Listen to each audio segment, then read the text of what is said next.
Hello. चलो, हम लोग डीसी जनरेटर पढ़ रहे हैं, ठीक है। बड़े दिनों के बाद तो कुछ टॉपिक स्टार्ट किए हैं, ठीक ना। तो देखो, डीसी जनरेटर क्या होता है कि डीसी जनरेटर जो होता है वो यांत्रिक ऊर्जा को, ठीक है ना, किसको, यांत्रिक ऊर्जा को किस में बदलता है, ठीक है। तो डीसी जनरेटर जो होता है वो यांत्रिक ऊर्जा को डीसी प्रकार की वैद्युतिक ऊर्जा में बदलता है। तो सबसे पहली बात, तो डीसी जनरेटर क्या होता है। डीसी जनरेटर जो होता है वो यांत्रिक ऊर्जा को वो डीसी प्रकार की वैद्युतिक ऊर्जा में बदलता है, ठीक है। डीसी प्रकार की वैद्युतिक ऊर्जा में क्या करता है, बदलता है, ठीक ना। तो ये चीज़ होती है। तो सबसे यांत्रिक ऊर्जा मतलब क्या हो गया, जैसे जनरेटर तुमने देखे होंगे, ठीक है। जैसे जब लाइट चली जाती है तो उसमें हम लोग डीजल डालते हैं डीजल, ठीक है। तो उसमें कोई इलेक्ट्रिक है प्रेजेंट टाइम में नहीं है। डीजल डाला, उसके बाद हमने उसको घुमाया, जब घुमाते तब हमें इलेक्ट्रिसिटी मिलती है। तो इसका मतलब हमने अपने हाथों से काम किया या अपने यांत्रिक ऊर्जा दी, अपने हाथों से घुमाया, ठीक है। अपने हाथों से उसको घुमाया जनरेटर को, और उसको क्या दिया हमने, डीजल दिया, ठीक है। तब डीजल ये सब क्या यांत्रिक ऊर्जा है, मतलब अपने हाथ से काम किया, पहले उसको घुमाया, उसको प्राइम मूवर को घुमाया, जब घूमने लगा तब उसमें करंट उत्पन्न हुई। कैसे उत्पन्न होता है अभी आगे बताते हैं, ठीक है। तो वो क्या करता है, उसको विद्युत ऊर्जा में बदलता है। तो यांत्रिक ऊर्जा को, मतलब डीसी जनरेटर क्या होता है, डीसी जनरेटर जो होता है वो यांत्रिक ऊर्जा को, मतलब हमने यांत्रिक चीज़ें दी उसको, डीजल दिया, अपने हाथ से उसको घुमाया, ये सब यांत्रिक चीज़ें दी उसको, तब उस हमें आउटपुट में क्या मिला, यानी इनपुट में हमने यांत्रिक चीज़ दी और आउटपुट में हमें क्या मिला, इलेक्ट्रिसिटी मिली, वैद्युतिक ऊर्जा मिली, ठीक है। तो अब कैसा जनरेटर है, डीसी जनरेटर कैसा, डीसी, तो आउटपुट भी हमें कैसा मिलेगा, डीसी लेंगे उससे, ठीक है। तो वही बोल रहा है कि यांत्रिक ऊर्जा को डीसी प्रकार की वैद्युतिक ऊर्जा में परिवर्तित करने वाली मशीन को ही क्या कहा जाता है, जनरेटर कहा जाता था। क्वेश्चन आता है डीसी जनरेटर किसको किस में बदलता है, ऐसे क्वेश्चन क्या आएगा कि डीसी जनरेटर किसको किस में बदलता है। तो डीसी जनरेटर जो होता है यांत्रिक ऊर्जा को विद्युत ऊर्जा में बदलता है, ठीक है। चलो, अब आगे बात करते हैं, ठीक है। अब सिद्धांत की बात करते हैं कि डीसी जनरेटर जो होता है वो किस सिद्धांत पे काम करता है। जैसे कि ट्रांसफार्मर जो होता है वो अन्योन्य प्रेरण यानी म्यूचुअल इंडक्शन पे काम करता है, ठीक है। उसी प्रकार से डीसी जनरेटर किस पे काम करता है, ये भी क्वेश्चन पूछा जाता है। तो डीसी जनरेटर हो चाहे एसी जनरेटर हो, ठीक है, याद रखना, चाहे डीसी जनरेटर हो चाहे एसी जनरेटर हो, ठीक है, दोनों जनरेटर किस पे काम करते हैं, फैराडे के विद्युत चुम्बकीय प्रेरण के सिद्धांत पे काम करते हैं, यानी इलेक्ट्रोमैग्नेटिक इंडक्शन, ठीक है। तो किसके नियम के अनुसार काम करते हैं, फैराडे के वैद्युत चुम्बकीय प्रेरण के नियम के अनुसार ये काम करते हैं, यानी कि इलेक्ट्रोमैग्नेटिक इंडक्शन के सिद्धांत पर ये काम करते हैं, ठीक है। अब बात करते हैं ज़रा कि फैराडे का वैद्युत चुम्बकीय प्रेरण का नियम क्या है। पढ़े हैं तुमने पहले से, फैराडे के वैद्युत चुम्बकीय प्रेरण का नियम पढ़ा है, ठीक है। क्या होता है प्रेरण का नियम, फैराडे के विद्युत चुम्बकीय प्रेरण का नियम। जैसे मान लो कैसे होता है डीसी जनरेटर में, ये हमारा नॉर्थ पोल चुंबक होता है, मैग्नेट, नॉर्थ पोल, और ये हमारा हो गया साउथ पोल, ठीक है। हमने एक चुंबक होता है तो एक तरफ होता है नॉर्थ, एक तरफ होता है साउथ, तो हमने उसको क्या कर दिया, बीच से हमने क्या कर दिया, बीच में देखो ये होल बना दिया, समझो एक तरह से ऐसे करके बीच में होल बना दिया, और यहाँ पे हमने क्या रख दिया, प्राइम मूवर रखा हुआ एक तरह से, ठीक है। तो यानी कि यहाँ पे ये कम्यूटेटर टाइप का रखा हुआ है, ठीक, डीसी जनरेटर का, ठीक है। अब हम क्या करते हैं, ऐसा गोल गोल होता है, इसी को तो घुमाते हैं हाथ से। जनरेटर तुमने स्टार्ट होते हुए देखा होगा, पहले उसको इंजन में फंसाते हैं घुमाने वाला, इसके बाद उसको हाथ से घुमाते हैं, जैसे स्टार्ट हो जाता है उसको बाहर निकाल लेते हैं, ठीक है।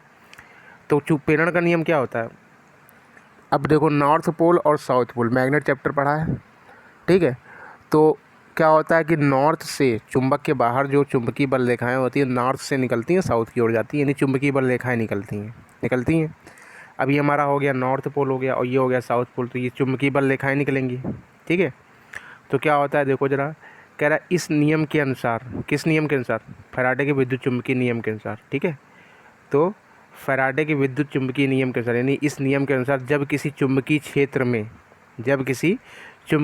में, ठीक है, तो ये देखो चुम्बकीय क्षेत्र है, ये नॉर्थ पोल है, ये साउथ पोल है, तो ये हमारा ये चुम्बकीय बल रेखाएँ ऐसे निकलेंगी, नॉर्थ से साउथ की ओर चुम्बकीय बल रेखाएँ ऐसे निकलेंगी कि नहीं निकलेंगी। तो ये हमारा क्या हो गया, ये चुम्बकीय क्षेत्र हो गया। किसी भी मैग्नेट का एक क्षेत्र होता है, जैसे मान लो कोई मैग्नेट रखा है, उसके पास लोहा लेके जाओगे तो उसके पास कोई क्षेत्र होगा, तभी वो घसीटेगा अपने पास, ठीक है।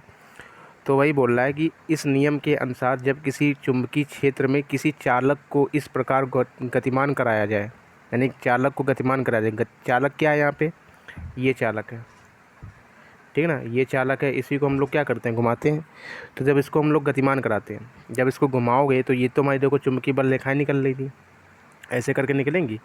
तो जब इसको हम घुमाएंगे तो ये चुंबकीय बल रेखाओं को क्या काटेगा, कट करेगा चुंबकीय बल रेखाओं को। जब चुंबकीय बल रेखाओं को कट करेगा तो इसमें यहाँ पे क्या उत्पन्न होगा, यहाँ पे ईएमएफ उत्पन्न हो जाएगा, ईएमएफ उत्पन्न हो जाएगा। तो यही फैराडे का विद्युत चुंबकीय प्रेरण का नियम होता है, ठीक है। तो क्या होता है कि नॉर्थ पोल होता है, साउथ पोल होता है, यहाँ से चुंबकीय बल रेखाएँ निकलती हैं ऐसे करके, ठीक है। और ये हम डीसी जनरेटर का प्राइम मूवर घुमाते हैं। जब प्राइम मूवर घुमाएंगे तो ये चुंबकीय बल रेखाओं को क्या करेगा, कट करेगा। जब चुंबकीय बल रेखाओं को जब कट करेगा तभी हमारा क्या उत्पन्न होगा, तभी हमारा ईएमएफ उत्पन्न होगा, ठीक है ना।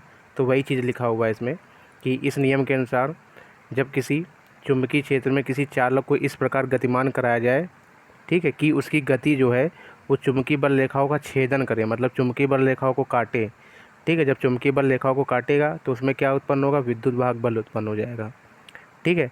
तो ये जो विद्युत वाहक बल जो ईएमएफ होता है ना, जो ईएमएफ उत्पन्न होता है वो कैसा होता है, वो एसी उत्पन्न होता है, अल्टरनेटिंग मतलब एसी वाली विद्युत उत्पन्न होती है, डीसी नहीं उत्पन्न होती है। अब हमें एसी उत्पन्न होगी, मतलब कोई भी अगर चाहे डीसी जनरेटर हो चाहे डीसी मोटर, मतलब डीसी जनरेटर हो चाहे एसी जनरेटर हो, उसमें उसका प्राइम मूवर घूमने के बाद हमेशा एसी मिलता है, ठीक है ना।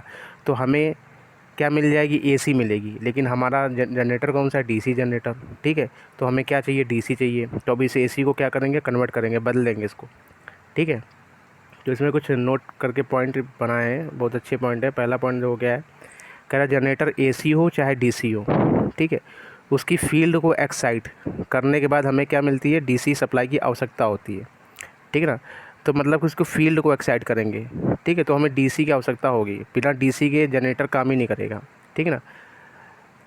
तो ये देखो, ये नॉर्थ पोल हो गया, साउथ पोल हो गया। तो मतलब कि जो जनरेटर होता है उसके अंदर क्या होता है, डीसी हम लोग ऑलरेडी से दे रखे होते हैं, लेकिन जो प्रेजेंट टाइम में हम लोग के जो इस समय आजकल जो जनरेटर देखते हैं उसमें डीसी सप्लाई नहीं देते हैं। लेकिन उसमें क्या होता है, जैसे कंपनी में जो आजकल जनरेटर बनाए जाते हैं तो उसको कंपनी में जब डिज़ाइन किया जाता है तभी उसमें बैटरी का यूज करते हैं, बैटरी का एक बार यूज कर लेते हैं, ठीक है, डीसी हमने दे दिया। इसके बाद क्या होता है, पोल होते हैं, कार्बन ब्रश टाइप के होते हैं, उसी में क्या होता है, डीसी जो करंट होती है उसके कुछ अंश उसके पोल में रह जाते हैं। जब वो कुछ पोल अंश रह जाते हैं उसमें तो उस बैटरी को हम हटा लेते हैं, ठीक है। तो अभी आगे पढ़ोगे तो डीसी जनरेटर दो प्रकार का होता है, ठीक है, तो उस तब ज़्यादा समझ में आएगा आगे, ठीक है ना। तो वही चीज़ है, इतना याद रखो कि फील्ड को एक्साइट करने के लिए चाहे एसी जनरेटर हो चाहे डीसी जनरेटर हो, उसकी फील्ड को अगर एक्साइट करना है तो तुम्हें डीसी सप्लाई की आवश्यकता पड़ेगी, ठीक है।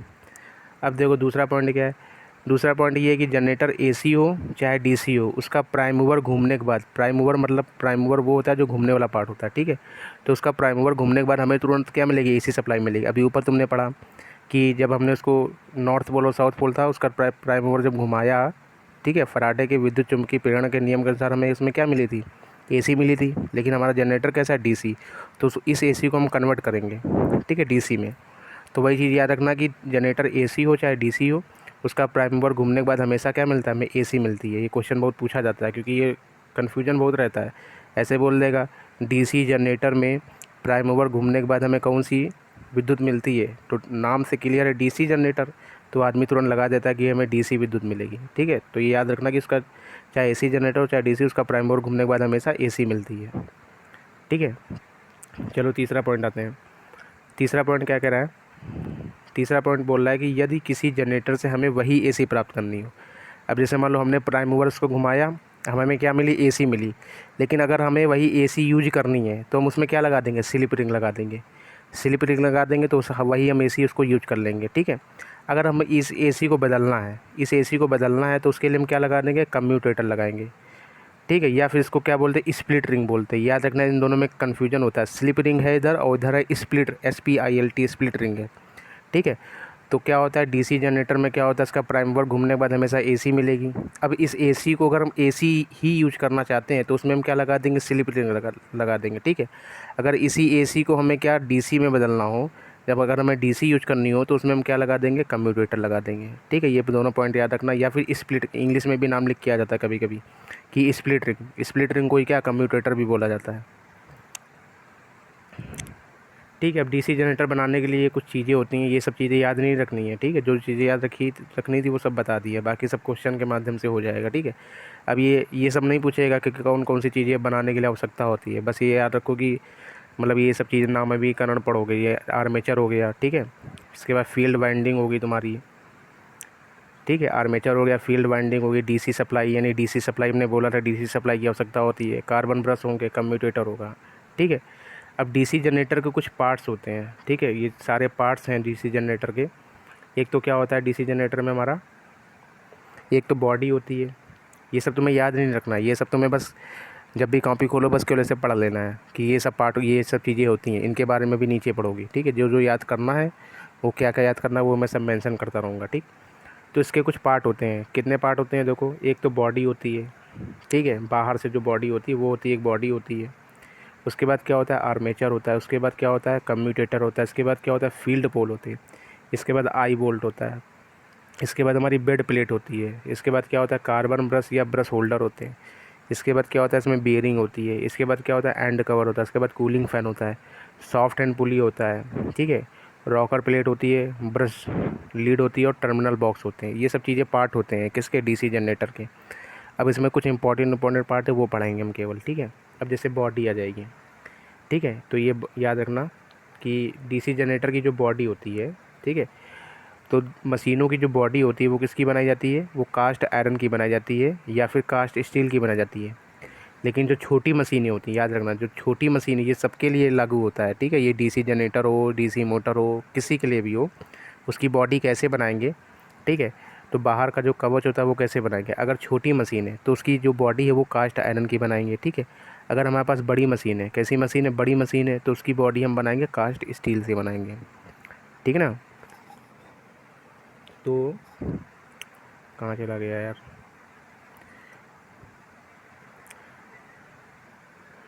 ठीक है।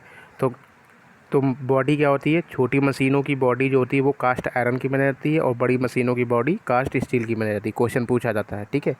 ऐसे पूछ लेगा, डीसी जनरेटर, ठीक है, की बॉडी किसकी बनाई जाती है, ठीक है, इस प्रकार से पूछ लेगा, ठीक है।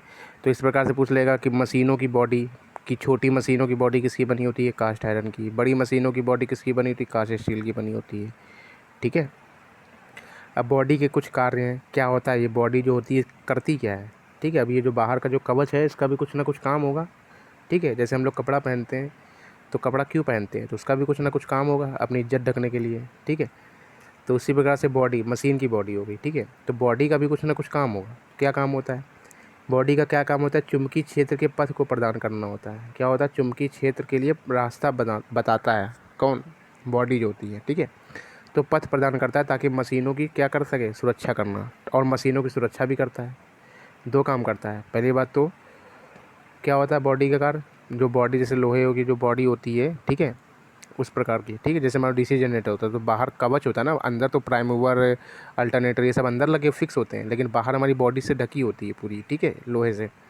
तो सबसे पहले काम क्या करता है, ये याद रखना, ये टेक्निकल पॉइंट है, ये याद रखना कि चुंबकीय क्षेत्र के लिए रास्ता प्रदान करता है, यानी पथ प्रदान करता है। ये बात आएगा कि बॉडी का कार्य क्या होता है, चुंबकीय क्षेत्र के लिए रास्ता प्रदान करना, यानी पथ प्रदान करना, ठीक है। बाकी ये मशीनों की सुरक्षा करना ये सब नहीं पूछा जाता है यार। बॉडी है तो मशीन की सुरक्षा करेगा कि उसमें ईंटा पत्थर मारोगे तो बॉडी है, ठीक है, कवच है तो उससे कवर करेगा, उसको अंदर वाले पार्ट्स को नुकसान नहीं होने देगा, ठीक है। तो सबसे टेक्निकल पॉइंट क्या है कि चुंबकीय क्षेत्र के लिए रास्ता प्रदान करता है, ठीक है, पथ प्रदान करता है, ठीक। पथ या रास्ता दोनों बात एक ही है। अब देखो क्वेश्चन आ भी गया यहाँ पे कि मशीनों की बॉडी और कास्ट आयरन या कास्ट स्टील की ही क्यों बनाई जाती है, ठीक है। कुछ रीज़न होंगे, ठीक है, कि मशीनों की बॉडी कास्ट आयरन या कास्ट स्टील का ही क्यों बनाते हैं भाई, ठीक है।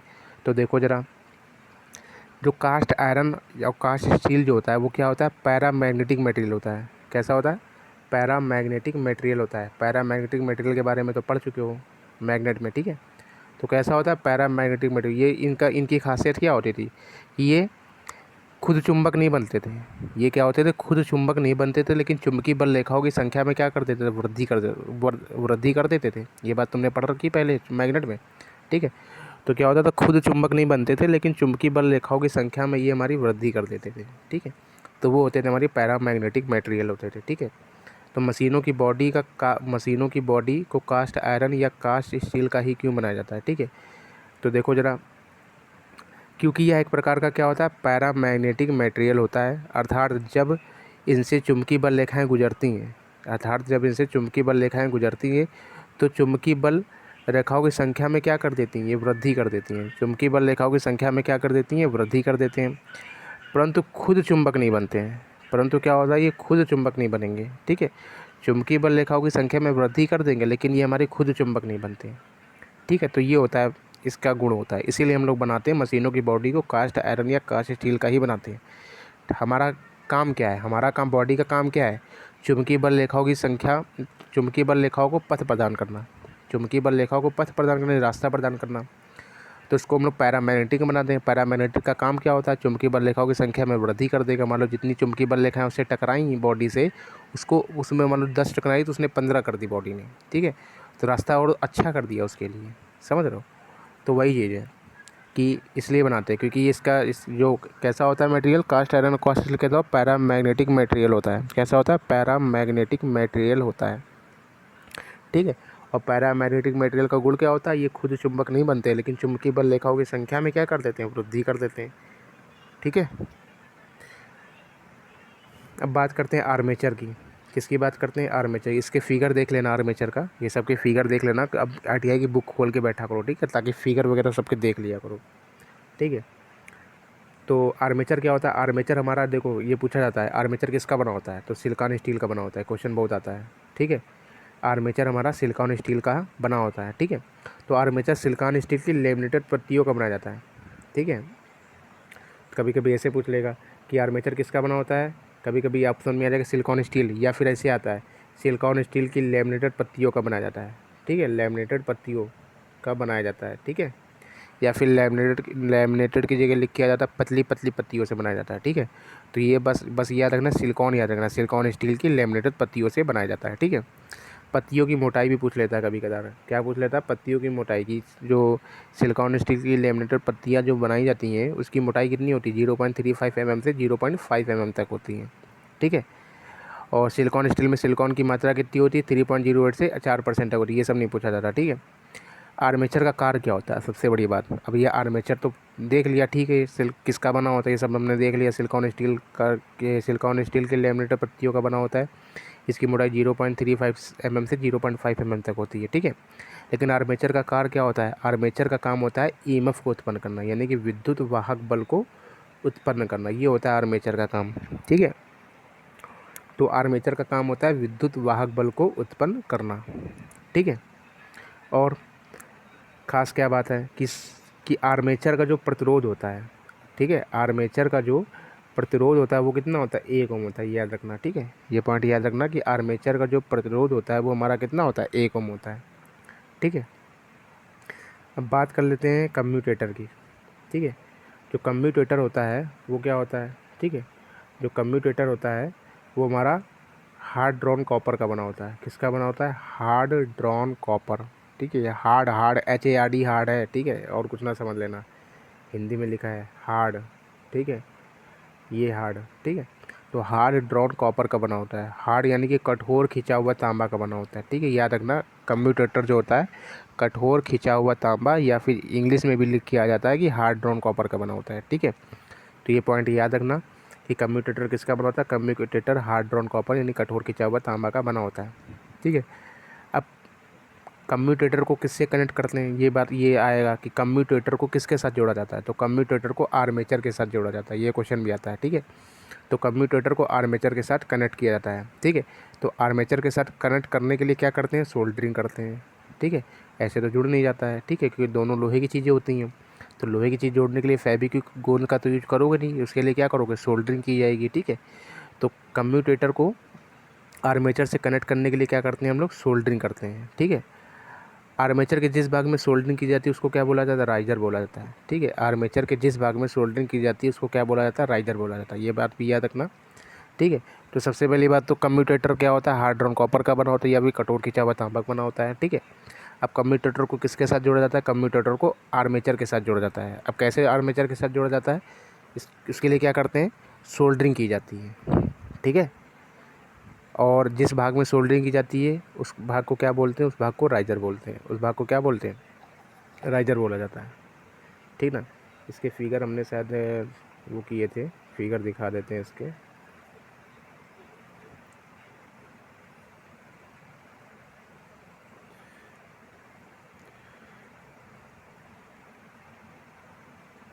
ये देखो कम्यूटेटर है। ठीक है, ये देखो कम्यूटेटर है हमारा। ठीक है, ये वाला कम्यूटेटर है। ये जो पार्ट है इसको बोला जाता है कम्यूटेटर। ठीक ना, ये चीज़ होता है कम्यूटेटर। ठीक है ना, ऐसे होता है कम्यूटेटर। और ये देखो हमारा क्या होता है, ये वायर जो कलेक्टी होती है, ये जो होता है हमारा, ये जो होती है हमारी क्या होती है, वायर होती है।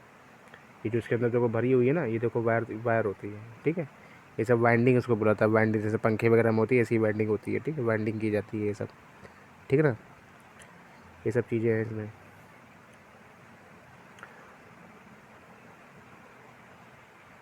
और ये देखो ये आर्मेचर है हमारा।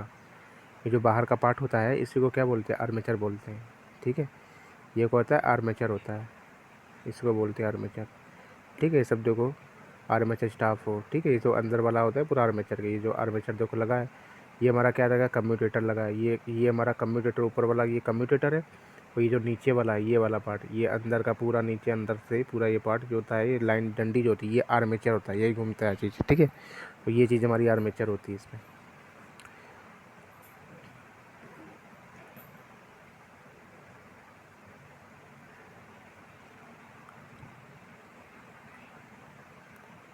ठीक है ना, तो सोल्डरिंग जिस भाग में की जाती है उसको क्या बोला जाता है, उसको राइजर बोला जाता है। ठीक है, अब देखो कम्यूटेटर का कार्य क्या होता है।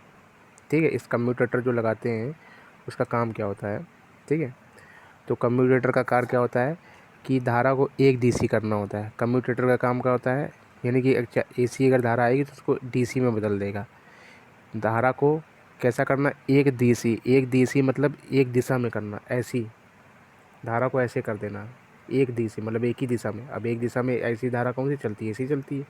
और मतलब सॉरी, ऐसी धारा कौन सी चलती है, डीसी चलती है। ऐसी धारा कौन सी चलती है, डीसी। और एसी कैसे चलती है, ऐसे।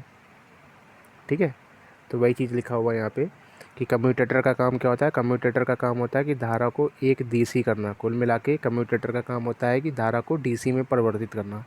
अर्थात एसी को डीसी में बदलने के लिए किसका यूज किया जाता है, कम्यूटेटर का यूज किया जाता है। ठीक है ना, ये देखो लिखा हुआ है uni direction. Uni direction, uni की डायरेक्शन मतलब एक दिशी। इंग्लिश में लिखा हुआ है एक दिशी का मतलब क्या होता है, यूनी डायरेक्शन। अब बात कर लेते हैं फील्ड पोल की। किसकी बात कर लेते हैं, फील्ड पोल की बात कर लेते हैं। फील्ड पोल में क्या होता है, फील्ड वाइंडिंग स्थापित की जाती है। ठीक है, फील्ड पोल में क्या होता है हमारी, ठीक है, फील्ड वाइंडिंग स्थापित की जाती है। तो फील्ड पोल में फील्ड वाइंडिंग स्थापित की जाती है। फील्ड पोल हमारे कितने प्रकार के होते हैं, दो प्रकार के होते हैं। नाम से क्लियर है, फील्ड पोल, पोल का मतलब ऐसे प्रकार है, मतलब पोल है तो उसके अंदर वाइंडिंग ऐसे करेंगे। ठीक है, तो वही चीज़ है कि फील्ड पोल में क्या होती है, फील्ड वाइंडिंग लपेटी जाती है। ठीक है, तो क्या याद रखना है, फील्ड पोल कितने प्रकार के होते हैं, दो प्रकार के होते हैं। ठीक है, अब कौन कौन से दो प्रकार के होता है, एक होता है मोल्डेड पोल, एक क्या होता है मोल्डेड पोल। वह पोल जो बॉडी के साथ ही बना दिया जाता है। जैसे कि मान लो कंपनी में था, हमने किसी मशीन की बॉडी बनाई तो उसके साथ ही हमने उसी में जोड़ के बना दिया, क्या हमने पोल बना दिया। ठीक है, तो उस पोल को क्या बोलते हैं, मोल्डेड पोल। तो वह पोल जो बॉडी के साथ ही बना दिया जाता है, बॉडी के साथ ही बना दिया जाता है, उसको क्या बोलते हैं, उसे मोल्डेड पोल बोला जाता है। ठीक है, एक दूसरा पोल होता है, एक क्या होता है, एक होता है सुसहित लेमिनेटेड पोल। क्या होता है, सुसहित लेमिनेटेड पोल। ये पोल क्या होते हैं, वे पोल जो बॉडी के बाद बनाए जाते हैं। जैसे मान लो मशीन हमारी आ गई, इसके बाद हम पोल की हमें आवश्यकता पड़ी तो अपने अनुसार हम उसमें पोल बनाते हैं। ठीक है, तो सुसहित लेमिनेटेड पोल बोला जाता है उसको। ठीक है, जो बॉडी, ठीक है, के बाद बनाए जाते हैं। वे पोल जो बॉडी बनने के बाद, जैसे हम अपने घर पे ले आए, ठीक है, अब कंपनी में किसी लगे, अब उसमें तो उसको लेके जाएंगे नहीं, तब उसी में हम लोग पोल बना देते हैं, ठीक है। तो उसी को पोल को क्या बोला था, उसको पोल को बोला जाता है सुसहित लैमिनेटेड पोल। वे पोल जो बॉडी के बाद बनाए जाते हैं तथा इन्हें नट बोल्ट की सहायता से बॉडी से जोड़ा जाता है। सबसे बड़ी बात, नट बोल्ट की सहायता से जोड़ा जाता है, कभी भी खोल सकते हैं, कभी भी इसको लगा सकते हैं, ठीक है। तो ये याद रखना कि दो प्रकार के पोल होते हैं, एक होता है मोल्डेड पोल होता है और एक होता है सुसहित लैमिनेटेड पोल। मोल्डेड पोल वो होते हैं जो कंपनी में ही बना दिए जाते हैं, मतलब जब बॉडी बनाई तो उसी के साथ में हमने उसमें पोल बना दिया। सुसहित लैमिनेटेड पोल क्या होता है, इसको अलग से बनाते हैं, बॉडी जब पूरी बन गई उसके बाद अलग से इसमें बना के जोड़ते हैं नट बोल्ट की सहायता से, ठीक है। सुसहित लैमिनेटेड पोल ऐसे होता है, ठीक है ना। देखो ऐसे होता है, सू नाम से क्या है, सू सहित, सू का मतलब क्या होता है, जूता, सू का मतलब क्या होता है, जूता होता है। तो देखो ये देखो जूते में क्या होती है, आगे नोक निकली रहती है, जैसे जो फॉर्मल जूते होते हैं ना, स्टाइलिश वाले जूते नहीं, जो रिबॉक वगैरह के जैसे पहनते हो तो वो ले नहीं, जो फॉर्मल जूते होते हैं जिसमें कोट पैंट के साथ जो जूते पहने जाते हैं उसमें इस तरह से नोक टाइप की निकली होती है, ठीक है। अब देखो ये नोक टाइप की निकली है, इसमें हमने क्या वायर लपेट दिया, ऐसे करके हमारे वायर लिपटे हुए हैं, ठीक है ना। तो ऐसे करके जो वायर लिपटे हुए हैं ये क्या करता है, ये सू साइड इसलिए बना, देखो इधर भी सू टाइप का निकला है, उधर भी निकला है, ताकि जो वायर है इसमें जब वायर जब मान लो आगे पीछे होगा तो ये इसी में फंस जाएगा, इसी में क्या होगा, फंस जाएगा, इसी यहाँ फंस जाएगा तो बाहर नहीं निकल पाएगा, इसीलिए हम लोग उसको सू साइड बनाते हैं, जूते के आकार टाइप का बनाते हैं, ताकि ये हमारी जो फील्ड वाइंडिंग है, जो हमारी वाइंडिंग जो इसमें लिपटी हुई है वो हमारी क्या, इससे बाहर ना निकले, ठीक है। तो ये हमारा होता कैसा है, ये देखो हमारा कम्यूटेटर टाइप का बना हुआ है, ये हमारा क्या है, कम्यूटेटर है। इसके अंदर ये देखो फील्ड पोल है, क्या है, फील्ड पोल, फील्ड पोल मतलब नॉर्थ, ये साउथ, ये नॉर्थ, ये साउथ, इस तरह से, ठीक है, फील्ड पोल है ये। तो ये इसी सब में ये लिपटा होता है ऐसे करके, सुसाइड, ये सब में सुसाइड होता है, ये सब मतलब इस प्रकार के होते हैं सारे पोल, ये बन गए हैं ऐसे पोल, बना है बस, ये इस प्रकार के सारे पोल होते हैं, देखो इसमें वाइंडिंग में लिपटी हुई है, ठीक है ना, इस तरह से। अब क्या होता है, अब इसको क्या करते हैं, अब ये हमारा अब ये बॉडी इसके बाहर का पार्ट है, ये इसके बाहर का पार्ट है, ठीक है। अब ये हमारा क्या होता है, ये रॉक आर्म होती है, इससे जुड़ा होता है, ये तार एक जोड़ देते हैं ताकि हमारा ये आगे पीछे मैग्नेट हमारा हो सके। ये क्या होता है, ब्रश होल्डर होता है, ठीक है।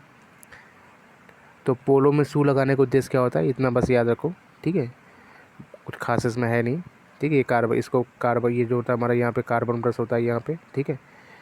ये रॉक प्लेट होती है, ये क्या होती है, ये हमारी रॉक प्लेट होती है, ठीक है, रॉक प्लेट होती है, ठीक।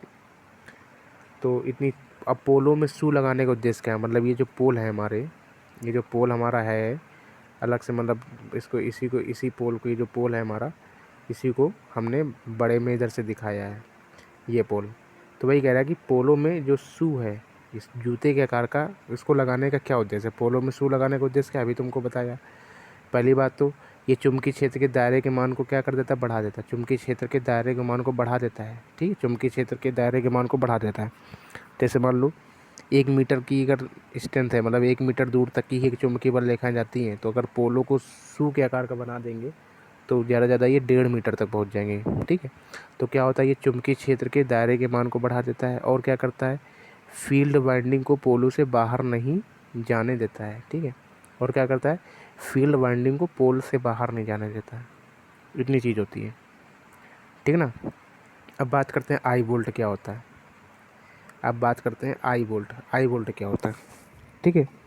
तो आई वोल्ट क्या होता है, मतलब एक देखा होगा डीसी जनरेटर जो होता है उस, और लंबा लंबा करके डंडा लगा होता है ऐसे करके, ऐसे मान लो ये मशीन है हमारी, ये हमारी मशीन है, इस प्रकार से डंडा ऐसे लगा होता है, और इस प्रकार से गोल गोल ऐसे इसमें ऐसे प्रकार का ऐसे डंडा लगा होता है इसमें, सही से नहीं बनाते हैं। ऐसे मान लो ये डीसी जनरेटर हो गया, इससे क्या होता है, एक ऐसे गोल गोल ऐसे ऐसे वर्गाकार, मतलब कि बेलनाकार ऐसे निकलता होता है, ठीक है, इसमें ऐसे छेद होता है, इसके बाद इसमें बेलनाकार ऐसे करके लगा होता है। ये देखो आई के आकार का दिख रहा है कि नहीं। अब इसी को पकड़ के ऐसे पकड़ के, ठीक है, इसी को ऐसे पकड़ के यहाँ से दोनों हाथ से ऐसे करके घसीटते हैं ऐसे करके, ठीक है, ऐसे करके घसीटते हैं, ठीक है। तो वही होता है आई वोल्ट क्या होता है, इसका कार्य क्या होता है, मशीन को एक स्थान से दूसरे स्थान पर ले जाने के लिए किया जाता है आई वोल्ट, ठीक है, वही आई वोल्ट होता है, पकड़ के घसीटने वाला होता है ताकि आसानी से जा सके, ये होता है। ये सब चीज़ें पूछता रही है आई वोल्ट क्या होता है, ये सब चीज़ें बकवास की चीज़ें हैं, ठीक है। तो बस याद रखो आई वोल्ट का क्या होगा, एक मशीन को एक स्थान से दूसरे स्थान पर ले जाने का कार्य करता है आई वोल्ट। ठीक है, इसके बाद बात करते हैं बेड प्लेट की। किसकी बात करते हैं हम लोग? बेड प्लेट की बात करते हैं। ठीक है, किसकी बात करते हैं? बेड प्लेट की। यह मशीन को रखने का कार्य करता है। बेड प्लेट क्या होता है? यह मशीन को रखने का कार्य करता है बेड प्लेट। ठीक है, मशीन छोटी हो चाहे बड़ी हो, ठीक है, उसकी जो बेड प्लेट होती है वो कास्ट आयरन की बनी रहती है। ये बात याद रखना, जो बेड प्लेट होती है वो बेड प्लेट पूछ लेता है, जो बेड प्लेट टूट रही है वो किसको बनाई जाती है? बेड प्लेट किसकी बनाई जाती है? बेड प्लेट हमारी कास्ट आयरन की बनाई जाती है। ठीक है, जो बेड प्लेट होती है वो हमारी किसकी बनाई जाती है? जो बेड प्लेट होती है वो हमारी कास्ट आयरन की बनाई जाती है। ठीक है, ये तो हो गया बेड प्लेट के बारे में। ठीक है, तो बेड प्लेट क्या होता है? मशीन छोटी हो चाहे बड़ी हो, उसकी बेड प्लेट हमेशा क्या बनी होती है? कास्ट आयरन की बनी होती है। ठीक है, अब ये प्लेट क्या होती है? बेड प्लेट मतलब क्या होता है?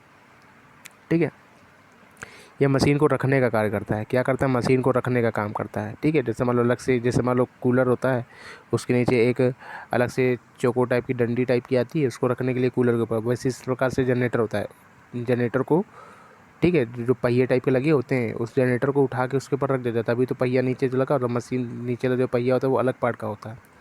ठीक है ना, तो वही चीज़ है बेड प्लेट, यानी कि क्या होता है? मशीन को रखने का कार्य करता है ये। ठीक है, अब कार्बन ब्रश तथा ब्रश होल्डर के बारे में पढ़ लेते हैं। किसके बारे में? कार्बन ब्रश तथा ब्रश होल्डर के बारे में पढ़ लेते हैं।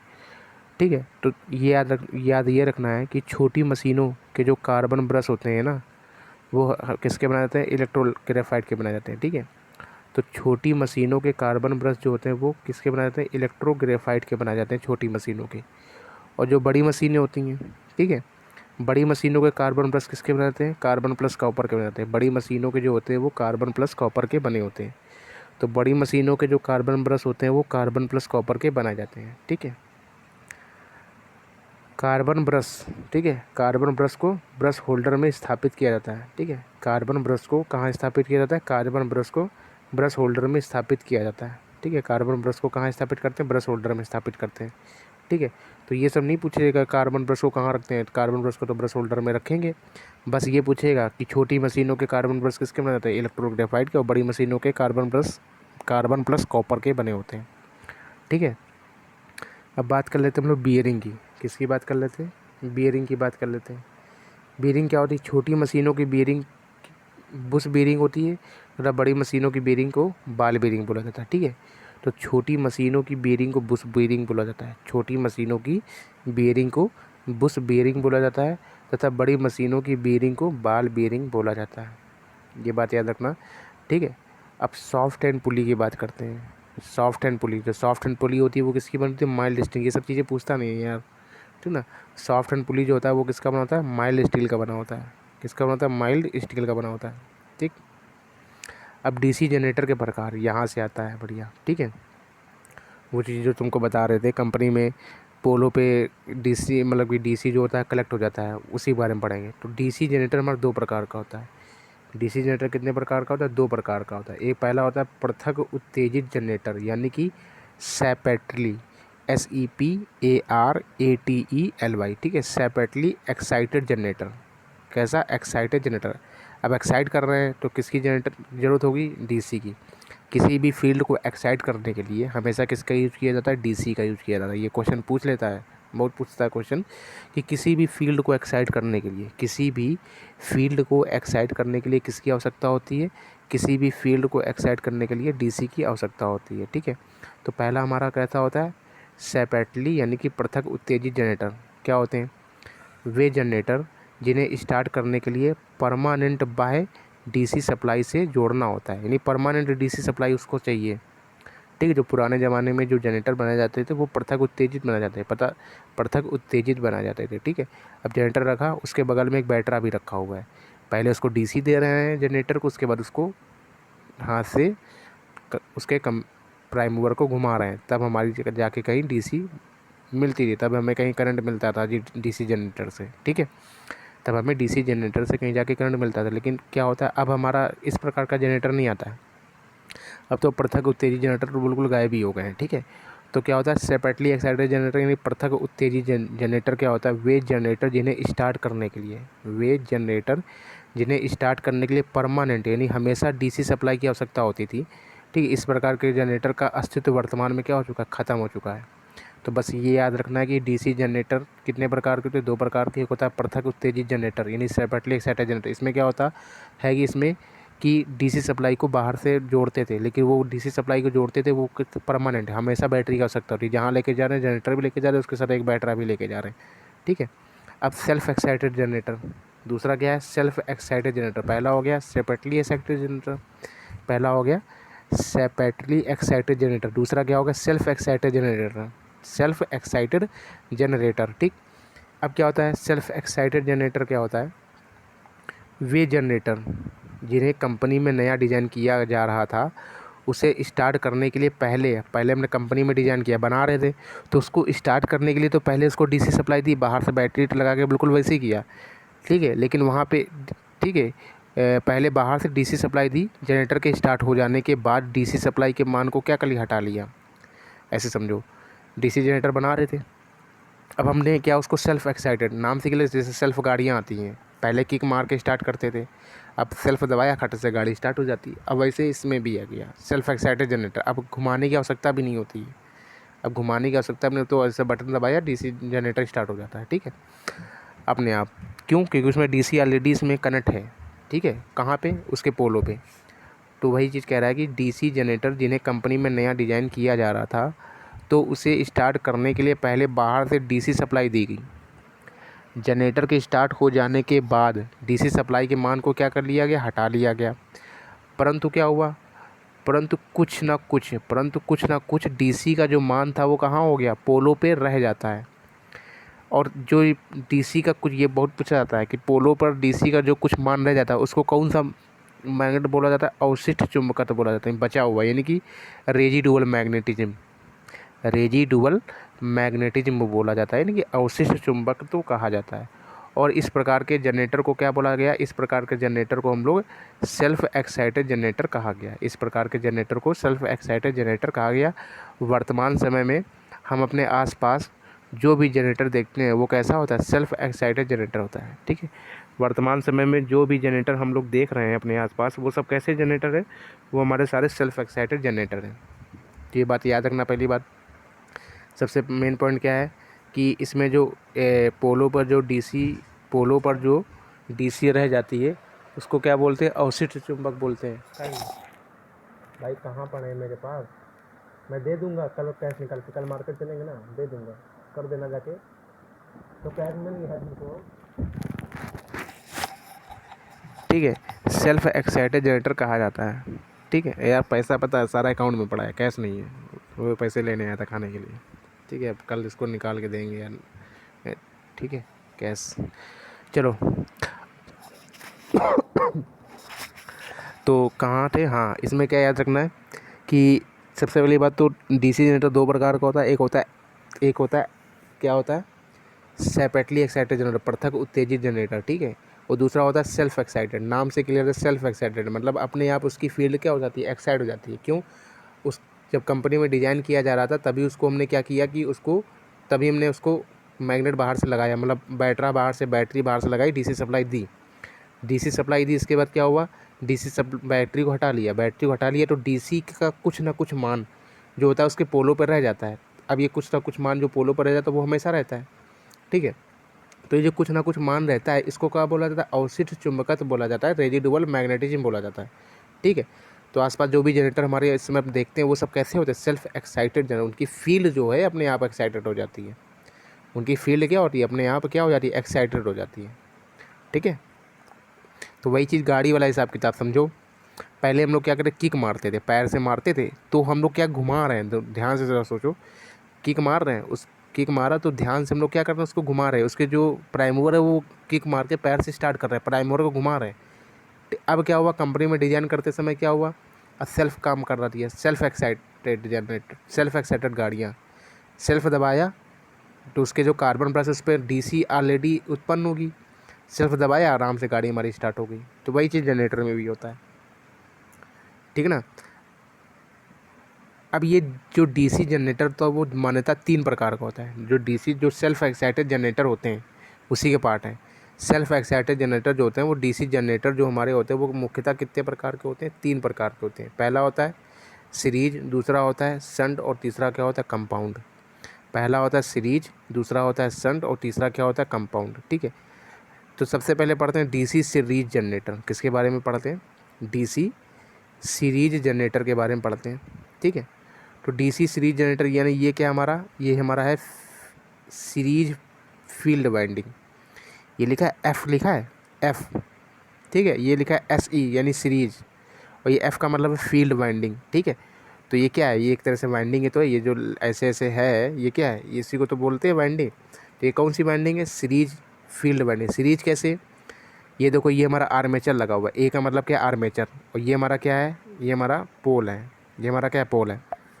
ये हमारा आर्मेचर लगा है, और इस आर्मेचर के सीरीज में क्या लगा है?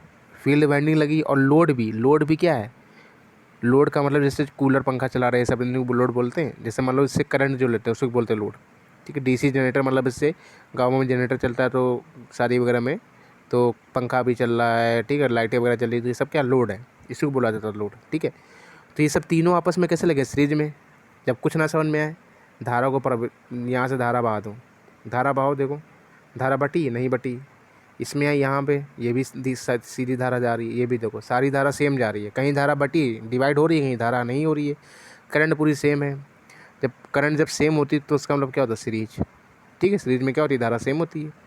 तो ये सब तीनों आपस में कैसे लगे? सीरीज में लगे। तो डीसी सीरीज जनरेटर क्या होता है? डीसी सीरीज जनरेटर में, डीसी सीरीज जनरेटर में जो फील्ड वाइंडिंग होती है, ठीक है, डीसी सीरीज जनरेटर में जो फील्ड वाइंडिंग होती है वो आर्मेचर और लोड के क्या लगाई जाती है? सीरीज में लगाई जाती है। ठीक है, ये बस इतना चीज़ इसमें देखनी है।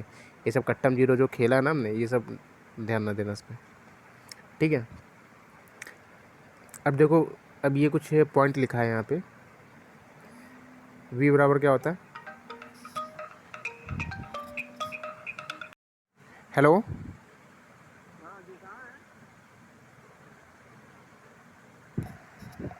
देखो तुमने पूछा था कि सुबह देखो इस समय क्या होता है प्रेजेंट टाइम में, 6 बजे तक नींद खुल जाती है मेरी। 6 बजे तक मेरी नींद क्या हो जाती है? खुल जाती है। 6 बजे उठ जाते हैं।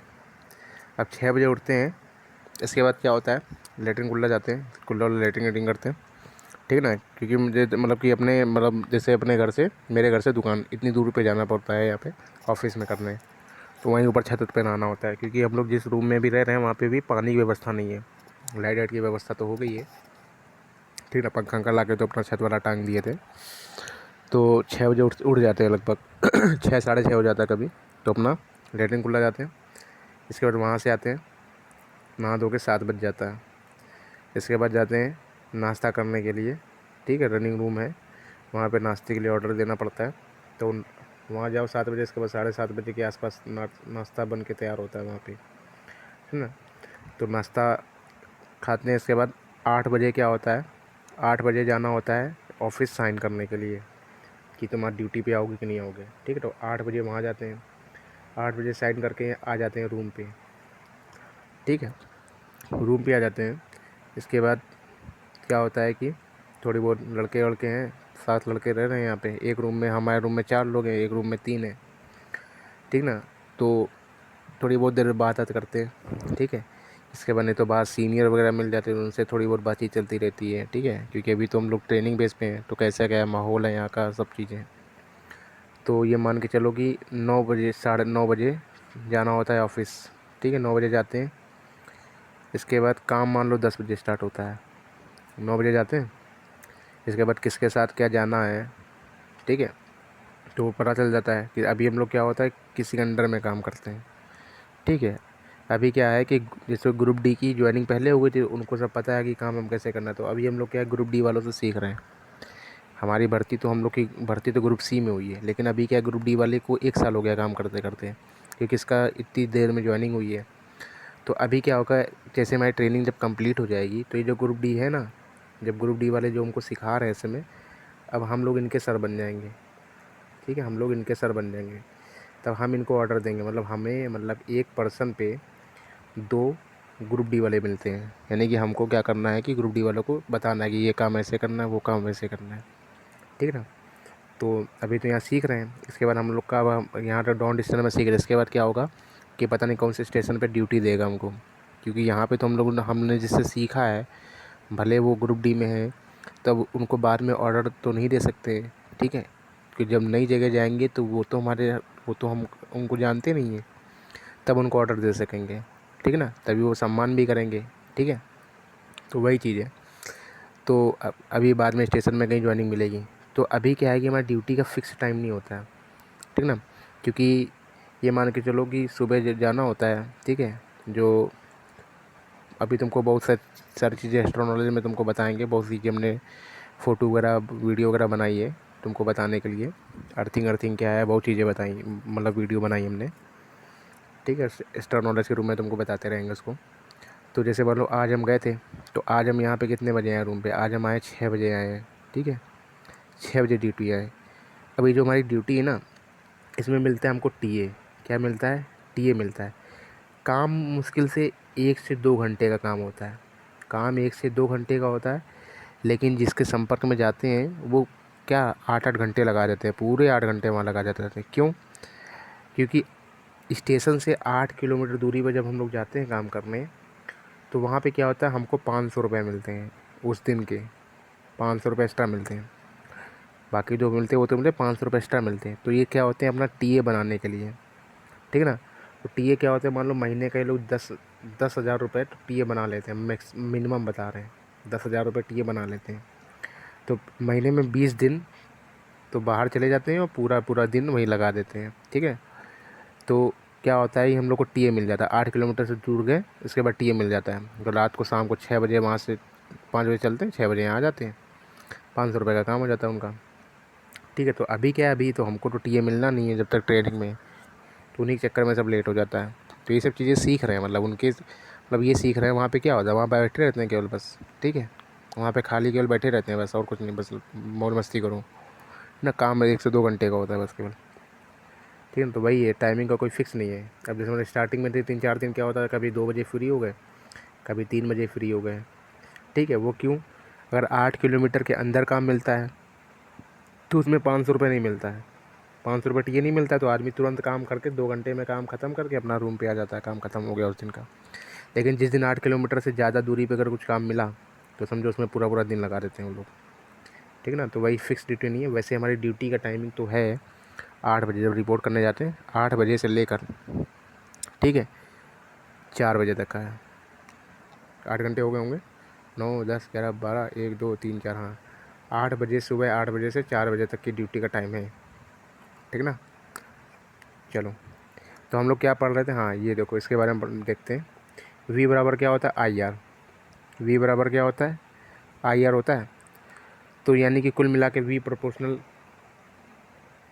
यानी कि वी बराबर क्या होता है, आई आर। तो आई और आर में रिलेशन अगर देखें तो आर बराबर क्या हो जाएगा, वी अपॉन में आई, वी अपॉन में आई। रजिस्टेंस का मान बढ़ेगा तो करंट का मान क्या होगा, कम होगा। तो वही चीज़ देखो है, रजिस्टेंस का मान बढ़ा तो करंट का मान क्या हो जाएगा, कम हो जाएगा। और रजिस्टेंस का मान कम हुआ तो करंट का मान क्या हो जाएगा, ज़्यादा हो जाएगा। बेसिकली बात समझो यार, ठीक है। कैसे? रजिस्टेंस का काम क्या होता है, धारा में रुकावट पैदा करना। रजिस्टेंस का काम क्या होता है, धारा में रुकावट पैदा करना, ठीक ना। तो रजिस्टेंस का मान ज़्यादा, अगर रजिस्टेंस का मान ज़्यादा हो गया तो धारा क्या बहेगी, कम बहेगी, तो इसका मतलब धारा कम हो गई। और रजिस्टेंस का मान कम हो गया तो धारा क्या हो जाएगी, बढ़ जाएगी, ठीक है ना।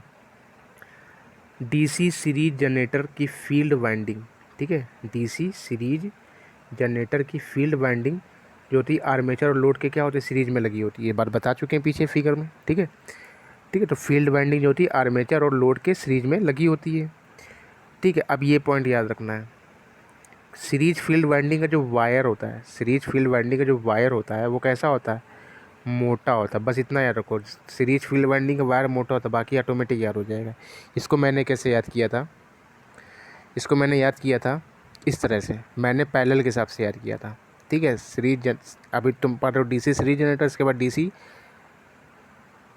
पैरेलल जनरेटर आएगा, ठीक है, कंपाउंड वाला, ठीक है। डीसी सरे डीसी संट, संट को ही पैरेलल बोला जाता है, संट को ही DC series generator, DC shunt generator, इसके बाद कंपाउंड। तो शंट को ही पैरेलल भी बोला जाता है, याद रखना, ठीक है। तो हमने याद किया था शंट वाले पैरेलल से, हमने याद किया था पैरेलल में तुम मेरे साथ खड़े हो, मतलब तुम मेरे पैरेलल खड़े हो, मतलब मेरे सामने खड़े हो लड़ने के लिए। तुम कैसी हो? पतली, ठीक है। तो पतली हो, पैरेलल में क्या होता है, वायर कैसा होता है, पतला होता है। वायर कैसा होता है, पतला, ठीक है। तुम सीरीज का याद रख लो कि हम तुम्हारे सीरीज में खड़े हैं। पैरेलल में याद रखो, ज़्यादा सही है। तुम पैरेलल का याद रखो, इतना याद रखो, पैरेलल, पैरेलल में मतलब तुम मेरे पैरेलल खड़ी थी, तुम मेरी पैरेलल खड़ी हो, ठीक है। खड़ी हो मतलब लैंग्वेज पता है बहुत चेंज हो गई यार, पता है यहाँ पे, मतलब कि देखो खड़ी खड़ी, पता है किस टाइप की लैंग्वेज है, मतलब मुझे इतना बेकार लग रहा है। बहुत लैंग्वेज चेंज हो गई, मतलब बहुत में देहाती टाइप की लैंग्वेज नहीं होती है, बिहारियों के साथ रह रहे हैं, मराठियों के साथ, बिहारी मराठी, बड़ी लैंग्वेज चेंज हो जा रही है। हमें बड़ा और लगता है यार अंदर से। खैर छोड़ो। तो हमने याद किया था पैरेलल से। तो डीसी शंट जनरेटर यानी कि पैरेलल, यानी कि पैरेलल खड़ी हो तुम मेरे, तुम पतली हो, लड़ने के लिए खड़ी हो गई, यानी कि पतली हो, मतलब पैरेलल में क्या होगा, वायर पतला होगा। अब तुम सीरीज से याद कर लो कि हम तुम्हारे सीरीज खड़े हैं, हम तुम्हारे सीरीज खड़े हैं, मतलब हम मोटे हो गए मतलब तुमसे, ठीक है। तो अपने हिसाब से याद रख लेना। तो ये सब चीज़ें बहुत काम में आती हैं पेपर टाइम में, ठीक है। तो किसी एक चीज़ का याद रख लेना। अब याद रखना series field winding, series field winding का वायर कैसा होता है, मोटा होता है, ठीक है।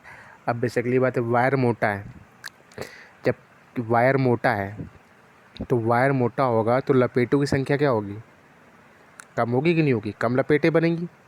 एक पतला वायर ले लो और एक मोटा वायर ले लो, अगर उसको तुम हाथ में लपेटो तो सबसे ज़्यादा लपेटों की संख्या किस में होगी, पतले वायर में। क्यों? आसानी से मुड़ जाएगा। और जो मोटा तार होगा वो क्या होगा, आसानी से नहीं मुड़ेगा, तो उसमें क्या होगी, लपेटों की संख्या क्या होगी, कम होगी, ठीक है। तो हम बात कर रहे हैं डीसी सीरीज जनरेटर की। सीरीज जनरेटर में वायर क्या होता है, मोटा। जब वायर मोटा होगा तो लपेटों की संख्या क्या हो जाएगी, कम हो जाएगी। जब लपेटों की संख्या कम होगी, कम लपेटें बनेंगी, कम मोटा होगा, लपेटों की संख्या कम हो गई। जब लपेटों की संख्या कम हो गई तो रेजिस्टेंस का मान भी क्या हो जाएगा, कम हो जाएगा। रेजिस्टेंस का मान भी क्या हो जाएगा, कम हो जाएगा। ये बात याद रखो, ये सब चीज़ें मतलब किस तरह से हम बोल रहे हैं, ठीक है ना। बस केवल एक ही पॉइंट याद रखना था कि डीसी सीरीज जनरेटर का जो वायर होता है वो कैसा होता है, मोटा होता है। वायर मोटा होगा तो उसको लपेटने में दिक्कत होगी, कम लपेटें बनेंगी। जब कम लपेटें बनेंगी, कम मोटा तार होगा, ठीक है। कम लपेटें बनेंगी तो रेजिस्टेंस का मान भी क्या हो जाएगा, कम हो जाएगा, क्योंकि लपेटें कम बन रही हैं, ठीक है। तो डीसी सीरीज फील्ड वाइंडिंग का वायर जो होता है मोटा होता है, लपेटों की संख्या कम होती है और रेजिस्टेंस का मान भी क्या होता है, कम होता है, ठीक है। इतनी चीज़ें क्लियर हैं। और रेजिस्टेंस का मान कम होता है, अगर पूछ लेगा करंट तो करंट का मान क्या हो जाएगा, ज़्यादा हो जाएगा जब रेजिस्टेंस का मान कम है तो, ठीक है। अब डीसी सीरीज जनरेटर की कुछ विशेषताएं हैं। डीसी सीरीज जनरेटर की क्या है विशेषताएं, ठीक है। बहुत पूछा जाता है, क्या पूछा जाता है इसमें, इस जनरेटर को बिना लोड के कभी भी स्टार्ट नहीं करना चाहिए। बिना लोड के क्या होना चाहिए, स्टार्ट नहीं करना चाहिए। अगर बिना लोड के स्टार्ट करोगे तो उसकी स्पीड कैसी हो जाएगी, अनंत हो जाएगी। मतलब ये सब एक तरह से काल्पनिक बात है, ये सब होता नहीं है, लेकिन इसकी लैंग्वेज के हिसाब से अनंत हो जाएगा, ठीक है। तुम ही सोचो कोई जनरेटर है, अगर उसमें हम कूलर पंखा ना चलाएं, उसको चालू कर दें तो क्या वो कभी बंद नहीं होता है, बंद हो जाता है। लेकिन यार क्या है हम लोग की ये साइंटिफिक लैंग्वेज है, कुल मिला के एक तरह से अपवाद है, साइंटिफिक लैंग्वेज है, तो उसको याद ही करना पड़ेगा तुमको, ठीक है। क्या याद करना है कि डीसी सीरीज जनरेटर को क्या होता है, बिना लोड के स्टार्ट नहीं करना चाहिए, ठीक है। बिना लोड के स्टार्ट नहीं करना चाहिए, क्योंकि ऐसा करने पर जनरेटर की स्पीड क्या हो जाती है, अनंत हो जाती है, ठीक है। तो ऐसा क्वेश्चन आता है, पूछेगा डीसी सीरीज जनरेटर को बिना लोड के स्टार्ट करेंगे तो क्या हो जाएगा, तो डीसी सीरीज जनरेटर की स्पीड कैसी हो जाएगी, अनंत हो जाएगी, मतलब कभी भी डीसी सीरीज जनरेटर नहीं रुकेगा।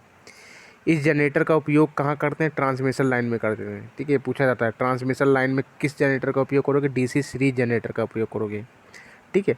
डीसी सीरीज जनरेटर को ही क्या का बोला जाता है, बूस्टर जनरेटर के नाम से जाना जाता है, ठीक है। तो बूस्टर जनरेटर को किस नाम से जाना जाता है, नहीं, बूस्टर जनरेटर को किसको कहा जाता है, मतलब कि डीसी सीरीज जनरेटर को ही बूस्टर जनरेटर बोला जाता है, ठीक है। तो बूस्टर जनरेटर किसको कहते हैं, डीसी सीरीज जनरेटर को ही बूस्टर जनरेटर कहते हैं, ठीक है। इस जनरेटर का उपयोग डीसी ट्रांसमिशन लाइन में बूस्टर के तौर पर किया जाता है। बूस्टर मतलब क्या होता है, जैसे बूस्ट आता है पीने के लिए, मतलब कि सारी चीज़ें बढ़ने लगती हैं, शरीर की लंबाई मोटाई चौड़ाई, ठीक है, वो पाउडर आता है बूस्टर पाउडर बच्चों के लिए, बूस्टर नाम का, वो बूस्ट नाम का आता है, तो उसी से नाम बूस्टर से ही निकला है बूस्ट, ठीक है।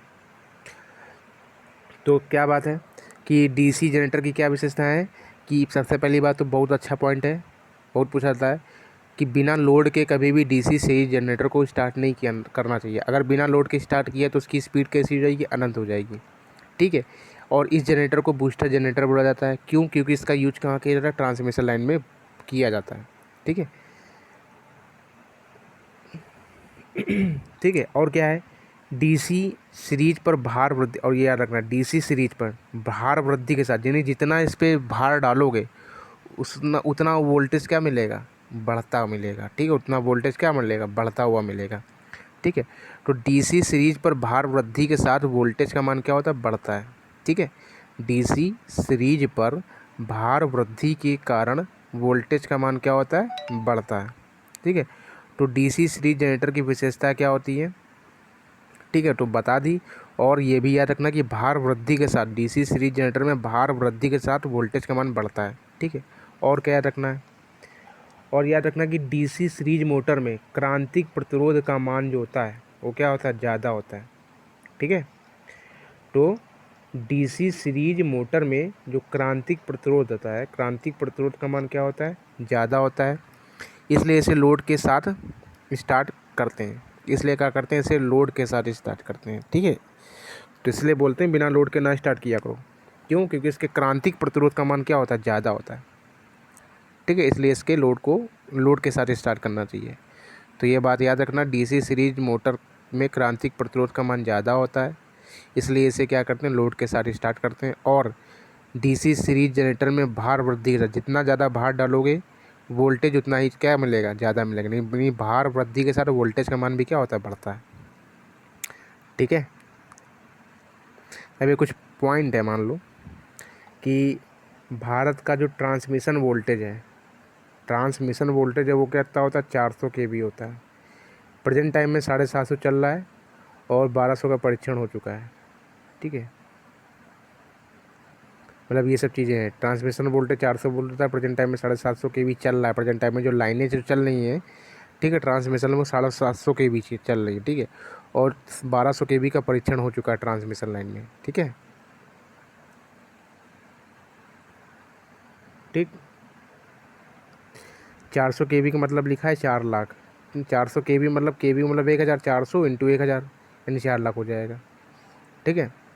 अब जैसे जो हमारी जो ट्रेनें होती हैं ना, वो 25 kV पे चलती हैं, 25 kV यानी कि 25,000 वोल्ट पे चलती हैं, ठीक ना, 25 kV पे। तो ट्रांसमिशन वोल्टेज का मान तो होता है 400 kV, और प्रेजेंट टाइम में 750 kV चल रहा है, और परीक्षण कितने को 1200 का परीक्षण हो चुका है, लेकिन ये चीज़ें पूछता नहीं है, ठीक है। भारत का जो जनरेटिंग वोल्टेज होता है वो कितना होता है, 1100 वोल्ट होता है, प्रेजेंट टाइम में 22,000 चल रहा है, और 33,000 का परीक्षण हो चुका है, ठीक है। ये सब चीज़ें इन्फॉर्मेशन के लिए हैं, ये ना याद रखना, कोई दिक्कत नहीं है। हाँ, ये चीज़ याद रखना, ये दोनों पॉइंट याद रखना कि सिंगल फेज का स्टैंडर्ड वोल्टेज कितना होता है, सिंगल फेज का स्टैंडर्ड वोल्टेज कितना होता है, 240 वोल्ट होता है, जो हम लोग के घरों में आता है। सिंगल ही फेज, एक ही फेज आता है, एक न्यूट्रल होता है, एक फेज होता है, ठीक है। तो एक ही फेज आता है, इसका वोल्टेज कितना होता है, 240 वोल्ट होता है अपने घरों में, ठीक है। और 3 फेज का स्टैंडर्ड वोल्टेज कितना होता है, 415। ये दोनों पॉइंट याद रखना कि सिंगल फेज का स्टैंडर्ड वोल्टेज 240 वोल्ट होता है, और 3 फेज का स्टैंडर्ड वोल्टेज वो 415 वोल्ट होता है, ठीक है। अभी हमने पढ़ा था डीसी सीरीज जनरेटर, अब हम पढ़ेंगे डीसी शंट जनरेटर। शंट को ही क्या बोला जाता है, पैरेलल बोला जाता है। क्या बोला जाता है, पैरेलल भी बोला जाता है, ठीक है। शंट को ही पैरेलल बोला जाता है, याद रखना ये बात, ठीक है। तो डीसी शंट जनरेटर, अब डीसी शंट जनरेटर में क्या होता है, बात है शंट को बोला जाता है पैरेलल, तो इसमें क्या लगा होगा, फील्ड वाइंडिंग इसकी कैसी लगी, क्योंकि पैरेलल में लगी। तो देखो फील्ड वाइंडिंग जो है वो आर्मेचर और लोड के किस में लगी है, पैरेलल में लगी है, ठीक है। तो डीसी शंट जनरेटर में जो फील्ड वाइंडिंग है वो आर्मेचर और लोड की किस में लगी, सीरीज में लगी है, ठीक है। तो डीसी शंट जनरेटर में जो फील्ड वाइंडिंग है वो आर्मेचर और लोड की किस में लगी है, सीरीज में लगी है। इसमें क्रांतिक प्रतिरोध का मान क्या होता है, कम होता है। इसमें क्या होता है, उसमें ज़्यादा होता था, इसमें क्रांतिक प्रतिरोध का मान कम होता है, इसलिए इसे बिना लोड के स्टार्ट करते हैं। याद रखना, डीसी सीरीज जनरेटर को बिना लोड के स्टार्ट नहीं किया जाना चाहिए, मतलब लोड लगा के स्टार्ट करना चाहिए। और डीसी शंट जनरेटर में क्या होता है, इसको बिना लोड के स्टार्ट करते हैं, ठीक है। क्यों? क्योंकि इसके क्रांतिक प्रतिरोध का मान क्या होता है, कम होता है, यानी इस पर कोई लोड नहीं होना चाहिए। पहले जनरेटर स्टार्ट कर लेंगे, यानी कि ये नहीं कि लाइट पंखा का लोड दे दिया इस पर, पहले जनरेटर स्टार्ट कर लेंगे, इसके बाद हम इसको लाइट पंखा ऑन करेंगे, ठीक है। उसमें क्या होता है, बिना स्टार्ट के लोड स्टार्ट ही नहीं करते हैं, मतलब कि डीसी सीरीज जनरेटर को बिना लोड के स्टार्ट नहीं करते हैं। और इसमें क्या होता है, बिना लोड के स्टार्ट किया जाता है इसमें डीसी शंट जनरेटर में। और इसकी जो फील्ड वाइंडिंग होती है वो आर्मेचर और लोड की किस में लगी होती है, सीरीज में लगी होती है। क्लियर है इतनी बात? ठीक है, कुछ भी अगर प्रॉब्लम हो तो कमेंट बॉक्स लिख देना, मैं लिख देना, ठीक है।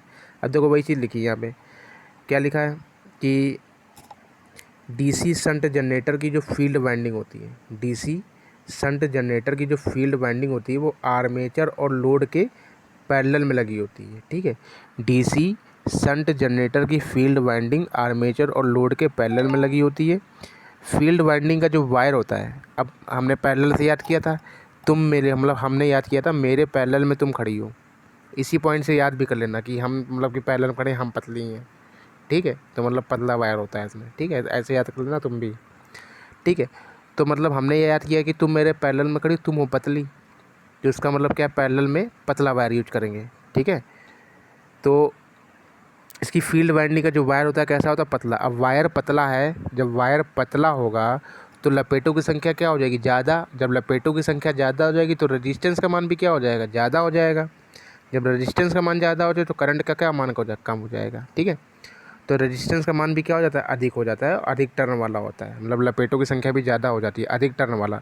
वायर पतला होता है, फिर फील्ड वाइंडिंग का वायर पतला, अधिक टर्न वाला, तथा रेजिस्टेंस का मान क्या होता है, अधिक होता है, ठीक है। इसमें वैद्युत चुंबकीय टार्क एवं गति विपरीत दिशाओं में होता है। डीसी शंट जनरेटर में जो वैद्युत चुंबकीय टार्क होता है, जो टार्क होता है एवं गति क्या होता है, विपरीत दिशाओं में होता है, ठीक है। तो ऐसे क्वेश्चन आएगा, डीसी शंट जनरेटर में वैद्युतिक चुंबकत्व टार्क किस दिशा में होता है, विपरीत दिशा में होता है, ठीक है। वैद्युत चुंबकीय टार्क एवं गति विपरीत दिशाओं में होता है, ठीक है। जैसे मान लो जैसे कोई रस्सी होती है, ये मान लो रस्सी है, समझाते हैं टार्क क्या होता है। ये रस्सी है मान लो हमारी, ठीक है। अब एक आदमी यहाँ खड़ा हुआ ऐसे करके, हाथ से इसने पकड़ा, ये रस्सी इस तरफ घसीट रहा है। जो रस्सी इस तरफ घसीट रहा है, ये रस्सी मान लो यहाँ से बंधी हुई है। अब ये रस्सी इसमें बंधी हुई है तो ये रस्सी उखड़ नहीं रही है। क्यों नहीं उखड़ रही है? क्योंकि क्रिया प्रतिक्रिया का नियम पढ़ा है, ये इसकी तरफ, ये इधर रस्सी जो है अपना बल इधर की ओर लगा रही है और हम अपना बल इधर की ओर लगा रहे हैं, ठीक है।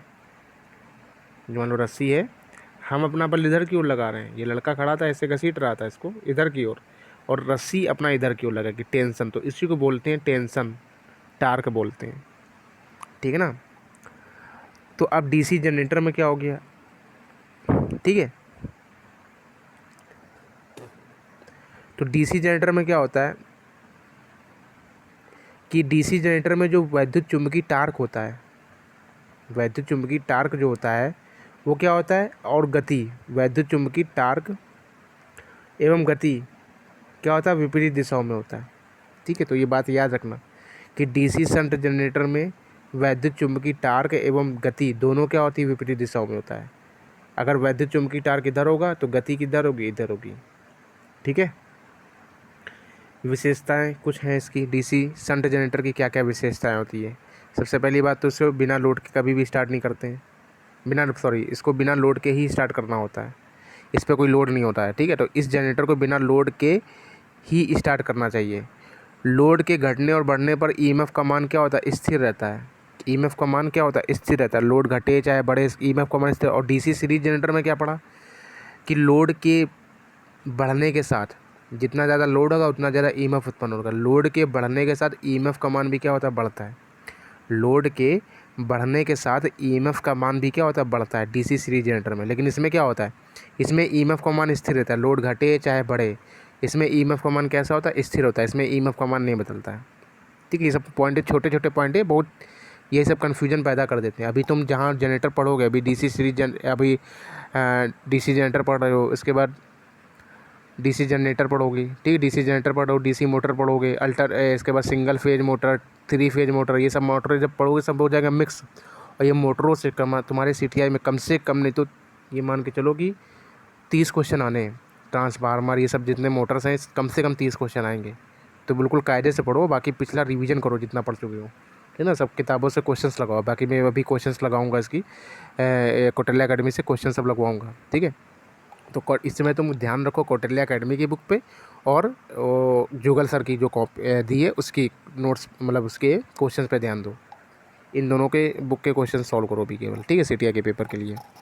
तो इस जनरेटर को क्या होता है बिना लोड के ही स्टार्ट करना चाहिए। लोड के घटने और बढ़ने के साथ इसके ईएमएफ का मान क्या होता है, इसके ईएमएफ का मान क्या होता है, स्थिर रहता है। इसके ईएमएफ का मान कैसा होता है, स्थिर रहता है, बदलता नहीं है, ठीक है। जब ईएमएफ का मान जब स्थिर होगा, ठीक है, लोड के घटने बढ़ने पर ईएमएफ का मान नहीं बदलेगा, तो उसको कहाँ कहाँ यूज कर सकते हैं। तो इसका उपयोग कहाँ करते हैं, स्थिर वोल्टेज वाले कार्यों में करते हैं, क्योंकि इसका ईएमएफ क्या होता है, स्थिर होता है, बदलता नहीं है।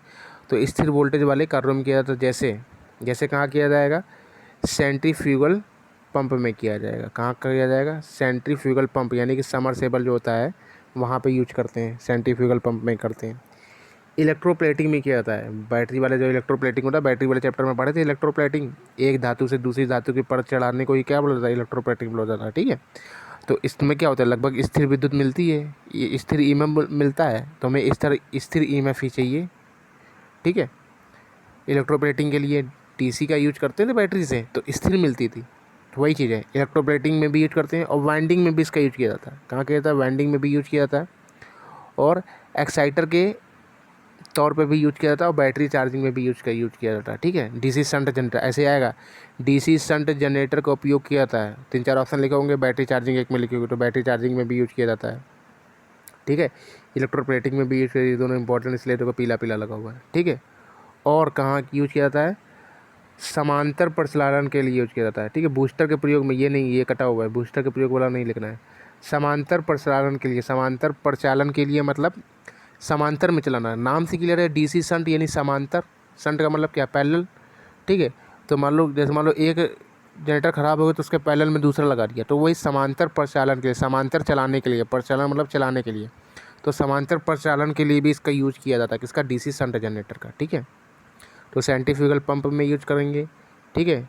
इसके बाद वाइंडिंग में यूज करेंगे, इलेक्ट्रोप्लेटिंग में भी यूज करेंगे और एक्साइटर के तौर पे भी यूज करेंगे और बैटरी चार्जिंग के तौर पे भी यूज किया जाएगा, ठीक है।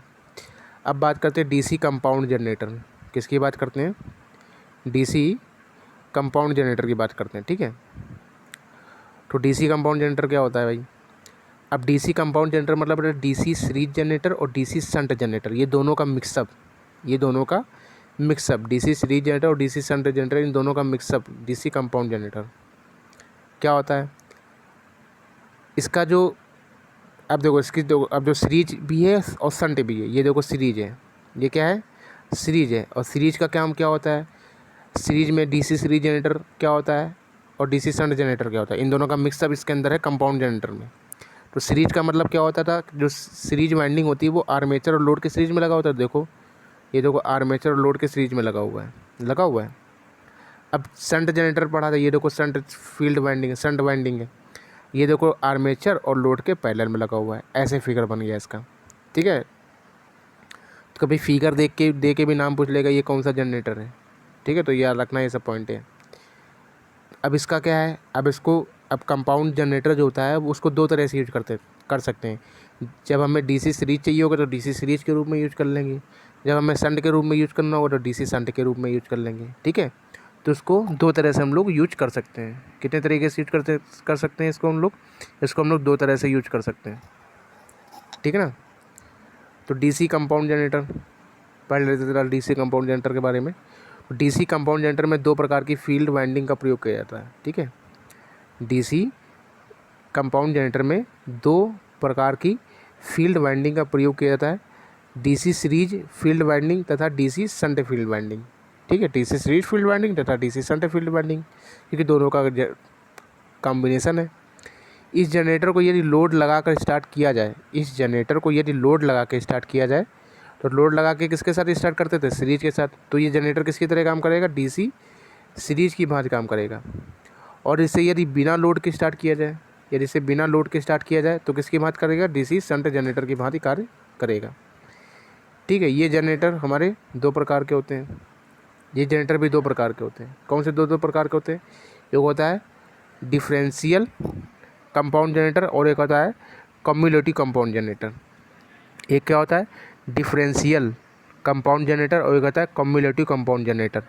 इसके बारे में डिफरेंशियल कंपाउंड जनरेटर, ठीक है, इंग्लिश में वो बुक में स्पेलिंग देख लेना इसकी, DEFFERENTIAL, ये डिफरेंशियल।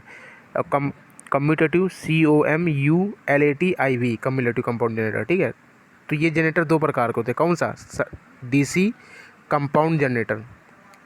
ठीक है, डीसी कंपाउंड जनरेटर जो होता है वो दो प्रकार का होता है, एक होता है डिफरेंशियल कंपाउंड जनरेटर, एक होता है कम्युलेटिव कंपाउंड जनरेटर। इसका इन दोनों के फिगर जो हैं वो डीसी मोटर में बहुत अच्छे से बने हुए हैं, वहाँ तुमको बहुत कायदे से समझा देंगे इन दोनों पार्ट को। ठीक है, तो